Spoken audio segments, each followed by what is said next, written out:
Okay, so snake bites.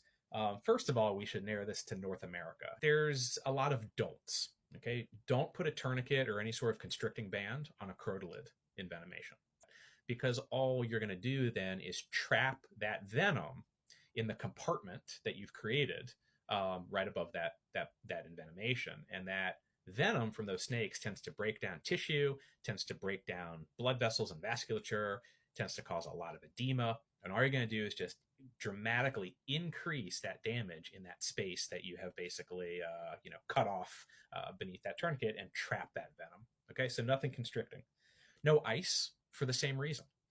Now we get into things that this is where we have to be a little bit more careful about sometimes the audience. Cutting and sucking, that's not going to work. It's not going to help.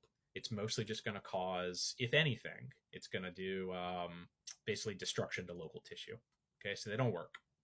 Now, I brought this up in a wilderness first aid class I taught once, and the audience in that class happened to be primarily from the Pakistan, Bangladesh, northern India kind of region. This was a group of graduate students, and I kind of, without thinking a whole lot, I guess, I just said, man, I don't know where these myths really come from. Why would you suck out the venom from a wound?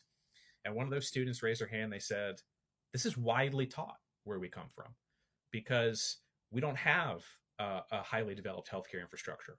We don't have ambulance services. We can't just go to the hospital and get antivenom.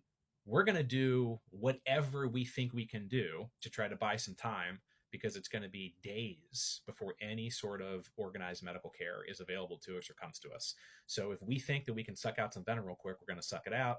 That's where that teaching comes from, where I was speaking from that perspective of an American paramedic who's always been able to assume we can get our patient to the hospital quickly, either by hiking or hoisting or ambulance transport. And there's going to be, experts in poison control center, and we'll get the crow fab. And many places in the world, that is not a given. The last don't for the snake bites is avoid NSAIDs. Those can interfere with clotting factors. So we know this generally about NSAIDs. But when that crotalid venom is injected, that is one of its principal effects, is basically anticoagulation, right? It's almost like rat poison, right? It's designed to help that snake digest its little meal, and so it tends to break down vasculature and interfere with clotting and so forth on its own. Add NSAIDs on top of that for analgesia, and we're just going to make those kinds of situations much worse.